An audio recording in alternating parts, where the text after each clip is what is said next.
Hey folks, Daily Landsblog here, wearing my Rick Rippin shirt. Case, over the last 510 of these, how many times do you think I've worn this shirt? I've seen it many times. Many times. And I wear it, well, first of all, I wear it because it's comfortable. And as you may have noticed, I like loose fitting clothes. And one of the great bonuses in my life has been finding jeans that are actually sweatpant material that have buttons on the top. So this has added versatility to my life. This has really changed the direction of my life. But I wear this shirt because of the significance, because of the name, because of what this means. Rick Rippin, a couple of days ago, it was the 6th anniversary of his passing.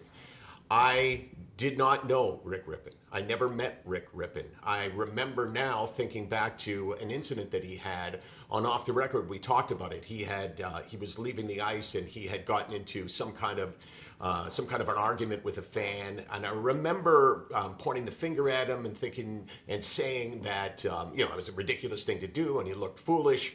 And God, I just regret that so much now. Because I had no idea what was going on in his head, nor could I know. I mean, you just don't know if someone doesn't share. But that taught me a lesson. But the most important lesson that Rick Rippin teaches me every time I wear this shirt, and when I think back to 6 years ago, it teaches me, and it should teach you, that mental illness, that depression, that really deep, deep depression, that suicidal thoughts have nothing to do with rejecting your life, have nothing to do with displeasure with your life or with yourself.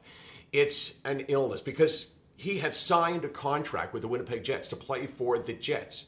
That was his dream. This was like the perfect situation for him. And he'd be getting all the help in the world. The National Hockey League and the NHLPA have this great program for people with mental health problems, but still, he ended up dying from his illness. It breaks my heart to think back to this 6 years ago. I mean, this was the same summer that Wade Belak died and Derek Boogaard died. I mean, Belak was one of my buddies, but whether he was a buddy or in the case of Rick Rippin, the lesson is all we can do. All we can do is take from his death and learn from it. And what it teaches me is that, you know what? It's not your fault. It's not his fault. I mean, just look at him and think about that and think about how tortured he must have been and how pained he must have been.